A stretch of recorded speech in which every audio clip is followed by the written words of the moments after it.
Détendue en apparence, Laurette, apprentie fleuriste, se prépare à participer dans quelques jours aux Olympiades des métiers à Bordeaux et la synthèse de 20 ans a hâte d'y être. C'est surtout pour pouvoir me dépasser moi-même et faire quelque chose qu'on ne fait pas en boutique, tout simplement. J'ai envie d'essayer des nouvelles choses et ça me permet de le faire à ce moment-là. 3 jours d'épreuves variées comme la création de bijoux, d'une pièce de mariage ou de deuil, ou encore la découverte d'une boîte surprise de végétaux, car l'art floral, c'est savoir faire avec ce que la nature nous donne. Les chardons qu'on va voir en bord de route, ce genre de petites choses qui va être glané pareil en bord de route. La fougère en ce moment qui commence un peu à sécher, qui est pas mal. De son côté, Lise planche déjà sur le thème de son concours de pâtisserie autour de la mer.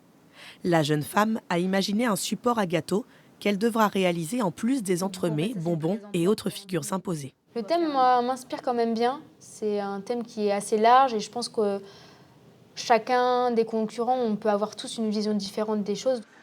Déjà diplômée en pâtisserie et chocolaterie, Lise peaufine encore ses techniques pour faire la différence à Bordeaux face aux 3 autres apprentis. C'est vraiment les petits détails qui vont faire que ça peut jouer en ma faveur ou pas. Que ce soit sur les entremets, sur les petits gâteaux, le petit décor qui va être plus joli, qui va être mieux terminé. Parmi les 400 candidats en lice, 7 étudient au centre de formation de Saint-Benoît, près de Poitiers. Un établissement en quête d'excellence.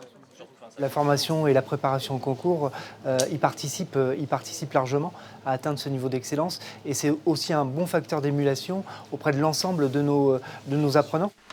Lise et Laurette viseront une place en finale nationale à Bordeaux pour espérer marcher dans les traces d'une autre poitevine, Sarah Boone, médaillée d'argent aux Mondiaux de Lyon en 2024.